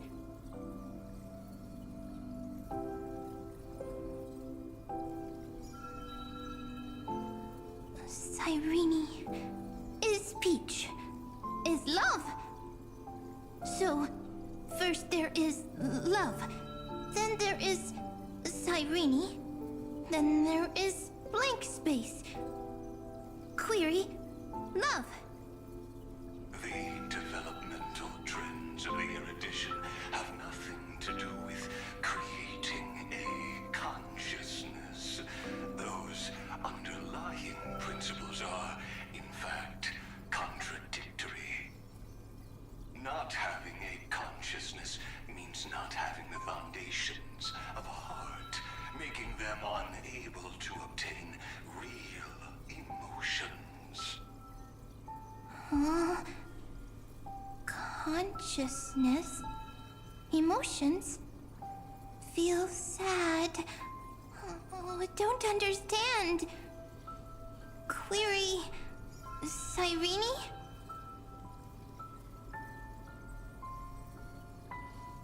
What could be behind this door?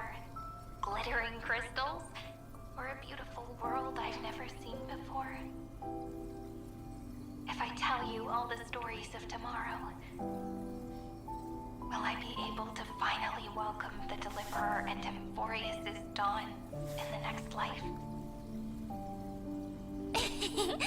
Key, door, story, happy.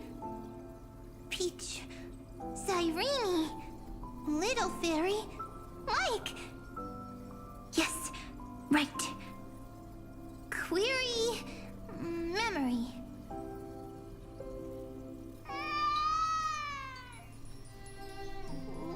Wah! Wah! Peaches, memories, save, learn. The prophecy's fulfilled. This child is a gift from the gods. Pink hair and those ears. She was born to be the priest of time. Cyrene has pink hair, sharp ears. You shall fade when the flowers bloom, for every ending begets a beginning. Cry, child. Cry aloud.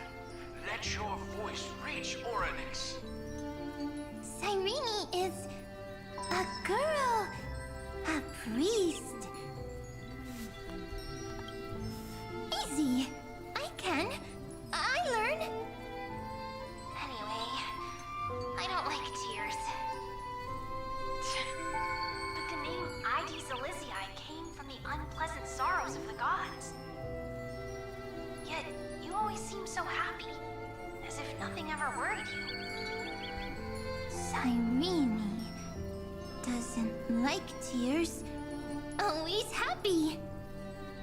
Of course, because the world was gentle to me. So, I grew up to be gentle as well. Cyrene is gentle, likes beautiful things, can write stories. Easy. I can. I learn. Just as the ballad blown on the breeze says, losses are a constant on the flame chase journey. But even if all is lost to the wind, some things won't easily change. Like my height, Treeby's innocence, and Aglaya's beauty. Cyrene. She can't grow up, but she can talk. After all is lost to the wind, she will stay behind. Cyrene is, at the end of every sentence, always laughing, like a little tail. Simple. Got it. I promise you, the pain will pass in the blink of an eye. All right, let's not make things so gloomy. about to embark on is the true hero's journey. So, come on, cheer up a bit, okay? Cyrene was crying when she was born. Fragile. Transparent. Like a crystal. Cyrene was smiling when she said goodbye. Soft. Pink. Like a flower.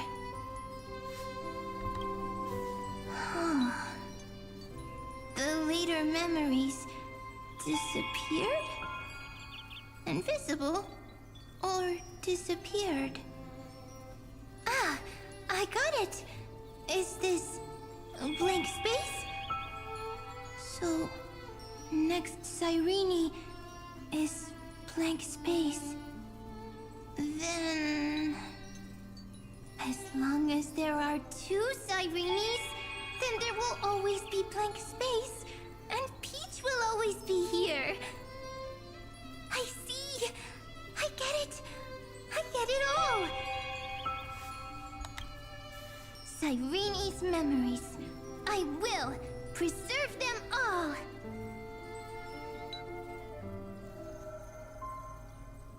So weird. I can't see you, but I get this feeling that you grew up. Hi. Miss me yet? It just feels like you are a bit more mature. Yes. Mature. Beautiful. Like you. Now, I can listen, talk, read, and write. I can dance. I can sing. Also, I can tell stories. Storytelling is what makes Cyrene, Cyrene. So, I'm going to tell you stories today. A story I wrote myself. Quick, sit down. It's almost as if I can understand your words now. The things you say are very cute. Once upon a time, there was a flawless crystal flower that sparkled with light, like Peach's every story. How beautiful would the heart of such a brilliant flower be? A little fairy was curious and wanted to know. But it looked and looked, only to find the crystal flower flawless. Round and round they went, seeing only their own reflection. In that case, they should work hard to learn more. So the little fairy came every day to sit next to the crystal flower and think about the answer. Until one day, to their surprise, the crystal flower fell to the ground and shattered. The little fairy was so sad, but they immediately discovered that there was a light among the broken pieces. What could it be? They didn't know. But it was a good light. It was bright, warm, and happy. And I knew it was love. Love brings everything together. And it brought you and me together. So Peach and I will always be together. What a nice fairy tale. I'm giving it to you. Peach likes beautiful things, can write stories, and can tell lovely tales. I hope to turn it into a story we write together. Okay, then I'll probably make a small adjustment to suit my tastes. I'm thinking that when the flower broke, the little fairy would instead see nothing on the ground. Then it would understand that the flawless crystal flower doesn't actually have a heart, nor does the flower understand what love is. Doesn't have a heart? Doesn't understand love? Why? It's simple. If the flower lets the little fairy into its heart, then it would have to include the fairy's impurities, and would no longer be flawless. The crystal flower was pure because it sealed itself off and bloomed in solitude. That's why it looks so brilliant in an imperfect world. But should a flower like this be called love? But then... the story won't exist anymore. That's not true. You've already written the most romantic ending possible for this story. The crystal flower fell to the ground and shattered. It happened because the flower was no longer pure. The fall was not an accident. It was the flower declaring rebellion against fate and writing the ending of the story with the flower's own shattering. Then, the little fairy will see that each shard on the ground holds the reflection of their eyes. Then, in their eyes, the crystal flower that was no longer flawless would finally have a heart, and the flower would finally understand what love is. Peach's words, I don't understand. Is it because I still don't understand love? But it's fine. I can learn. Right. Query Cyrene. Electrical signal sequence, Philia 093. Why didn't I think of this? I don't need to do it alone. I can ask Peach to teach me. What is love? What is love meant? Electrical signal sequence, Philia 093. Track lament. That's not correct.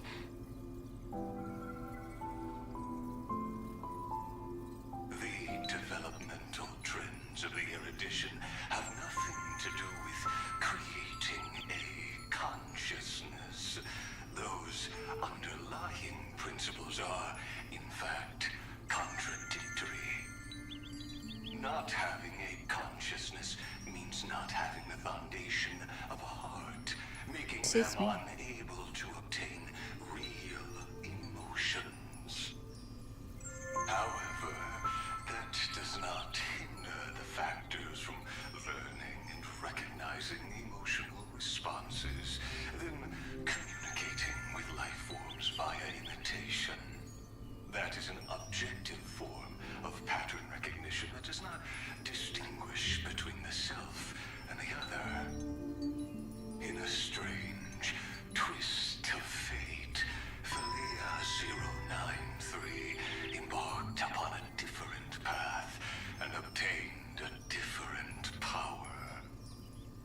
The remembrance, an empathy mechanism focused on the self and equipped with emotional projection capacities.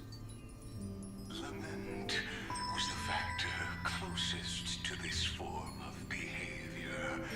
Perhaps that was why she was chosen. The daughter of Ide Silicii. I am very true to my name. My lament is a type of compassionate pain that is weak, powerless, and only targeting myself. But now, my good friend, I want to tell you that it's the most romantic force in the world. Sometimes, it's loneliness and unease. It's knowing that this world is not gentle, yet wanting to be seen in a more beautiful form by the world. Sometimes it's unwillingness and regret. It's knowing that the past is full of pain, yet wanting to remember the past in a more beautiful way. And sometimes it's a bottomless well of hurt, a destruction that can stain the entire world. I bid farewell to this beautiful world, unwilling to become the Black Tide's vessel. For while the end of hatred is a blazing inferno, lament can drown out everything in muted silence. It's so unreasonable, I isn't really it? hope there's like a stopping point Yet coming when up. hatred drove everything apart, and love did not yet exist in this world. Only lament, the first emotion that fought against the pain of separation, could stall the destruction steps. Then, it would catch up to that journey where all is lost, carefully picking out stories and writing them down in trepidation. Look at these stories I wrote. Every page is full of tenderness and joy. But only the author knows how much struggle and agony lie beyond the pages. But I am no author. I'm a girl who'll never get to grow up. I only tell stories that people like to hear. In them, the world tucks away its scars and smiles for all to see. My entire life spent inside this little story. I can't wipe away my tears, and I can't bring the world victory.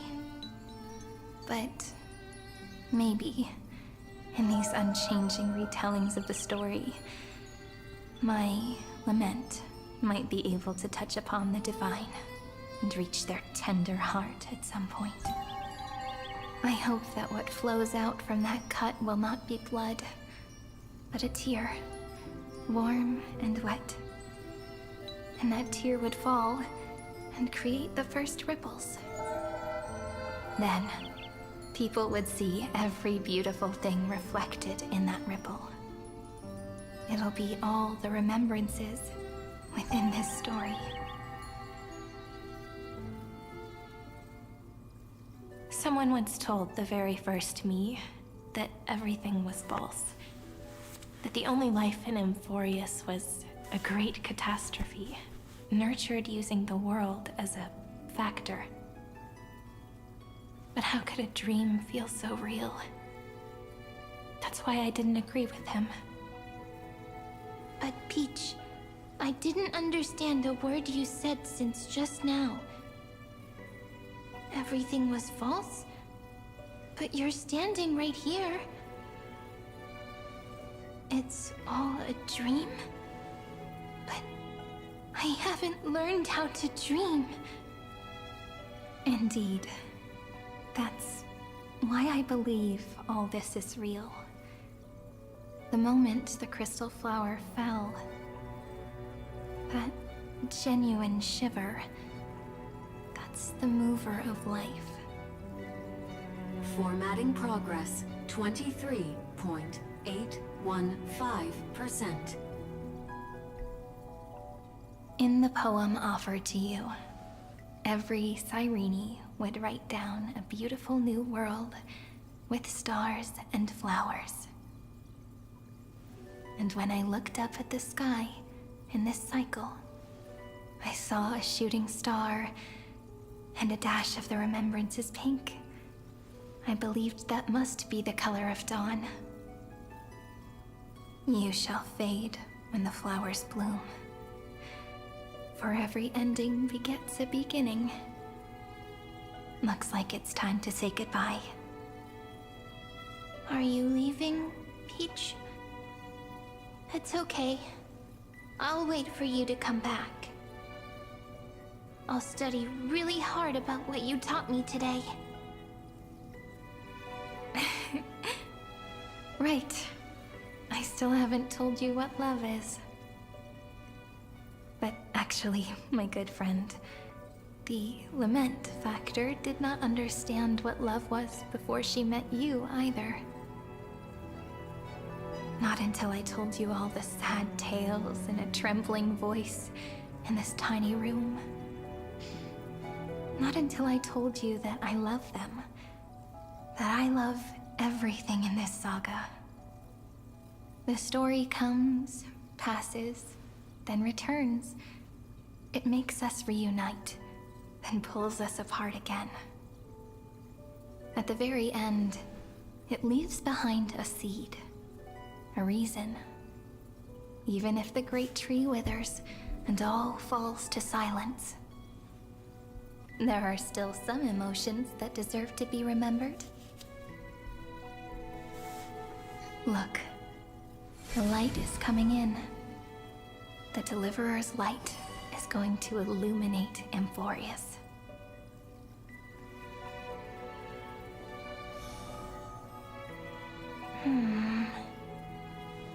I still don't get it. But I trust Peach. Just wait. It'll be my turn to tell you a story of love the next time we meet. Then I'll really look forward to it. In that case, I want to make a promise. I want to gift my pen, my book, and my name to you. Please take them as a beautiful blessing from me. I gave myself the pen name Cyrene the first time I wrote a poem. I want my words to be like pebbles falling so into a Cyrene's really pond, not her real name. dropped from the past to send ripples into the future. In the stories you will write, perhaps it'll be inevitable that there are still sorrows and tears that are destined to fall. But could you promise me one thing? Promise you'll forever be a gentle flower. Promise that when the stars cast their gazes upon you, Oh, I'm gonna have to save and pause it. you'll only reply to them with love and a smile.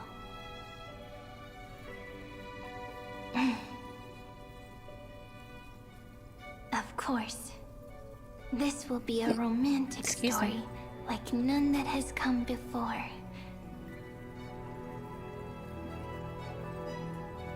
You think so too, right? I'll read and you'll listen, like how flowers always bloom then wither. I shall welcome my own decay, becoming nourishment for the next flower's bud. While you will depart and hold that final star, planting a boundless sea of flowers on the final page with her. And our stories will be lying silently among the flowers, like every ripple of remembrance. And they shall become the epic known as I've Written.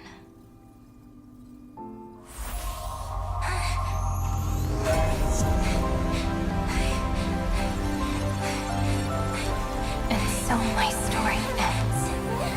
From here on, it's your story now. Mimi?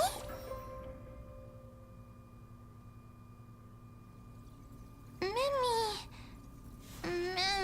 Ma'am? Ma'am? Mimi? Ma'am? Ma'am? Mimi? So, the light that tore through the chaos illuminated my memories. I turned into a little fairy from the stories and met you. Yet, I forgot everything. But I'm still so happy. I caught that star, didn't I?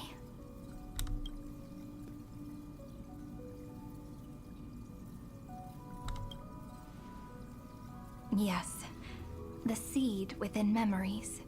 The one Cyrene held in her hands and watered with lament. I am the first new spore. Amphorius's heart. The demi-urge. What a long name. And it doesn't even sound cute.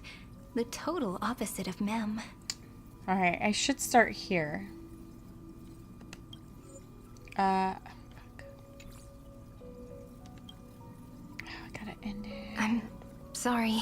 I don't know. If I don't even want to believe in the answer, then how am I supposed to answer you? But now's not the time to cry, right? We'll find the answer, just like how miracles will eventually happen.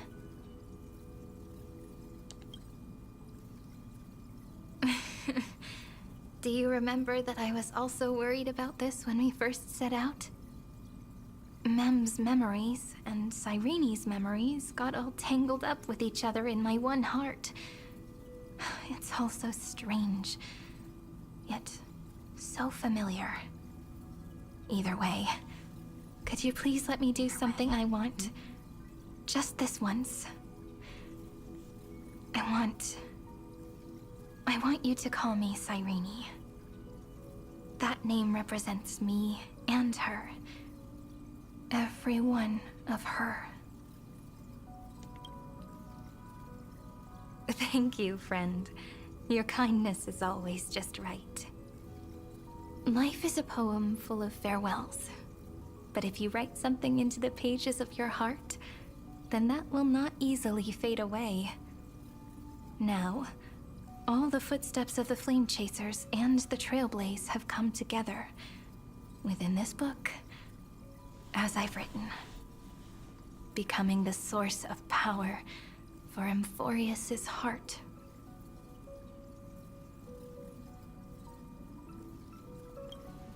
A lost heart needs to be placed back into its body. The last thing Xandar wants to see is an event that gives us a chance of winning, for the two halves to rejoin, and for the scepter to become complete again. Then... and what happens after that, I don't know either. Maybe I can create a miracle, and instantly turn the black tide into a pink sea of stars. Or maybe I prove to be nothing more than a weak ripple, unable to change anything, and am devoured by the destruction. Either way, I no longer wish to be a silent onlooker, or a worshipped god at the end of this saga.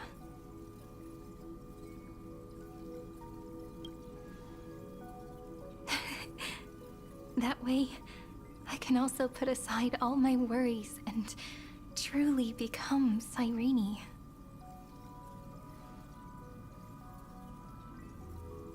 The world has never been so quiet. It's so good. It's as if I can hear the sound of my heart beating. Alright. Remember this moment, friend.